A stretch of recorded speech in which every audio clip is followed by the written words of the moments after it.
प्रशासकीय इच्छाशक्ती आणि दूरदृष्टीच्या जोरावर राबवण्यात आलेल्या उपक्रमातून सांगली जिल्ह्याने राष्ट्रीय स्तरावर आपला ठसा उमटवला आहे। सांगलीच्या तत्कालीन जिल्हाधिकारी अशोक काकडे यांच्या संकल्पनेतून राबवण्यात आलेल्या कराटे तायक्वांदो कन्या सक्षमीकरण उपक्रमाची इंडिया बुक ऑफ रेकॉर्डमध्ये अधिकृत नोंद करण्यात आली आहे। 8 जुलै 2025 ते 8 मार्च 2026 या कालावधीत जिल्हा परिषद व खासगी माध्यमिक शाळांमधील तब्बल 39,601 मुलींना विनामूल्य कराटे प्रशिक्षण देण्यात आले। ग्रामीण भागातील मुलींमध्ये आत्मविश्वास, शारीरिक तंदुरुस्ती आणि आत्मसंरक्षणाचे कौशल्य विकसित करण्याच्या उद्देशाने हा उपक्रम राबवण्यात आला होता। या प्रशिक्षणातून 15,508 मुलींना येलो बेल्ट प्रदान करण्यात आला असून हा त्यांच्या मेहनतीचा आणि यशाचा पुरावा मानला जात आहे। या उपक्रमाची इंडिया बुक ऑफ रेकॉर्डमध्ये नोंद होणे ही सांगली जिल्ह्यासाठी अभिमानाची बाब ठरली आहे।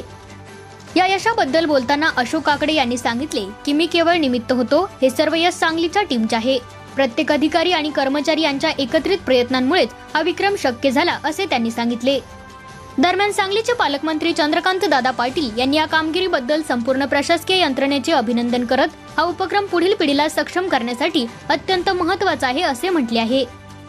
या ऐतिहासिक यशामुळे सांगली जिल्ह्याच्या शिरपेचात आणखी एक मानाचा तुरा रोवला गेला असून जिल्ह्यात सर्वत्र आनंदाचे वातावरण निर्माण झाले आहे।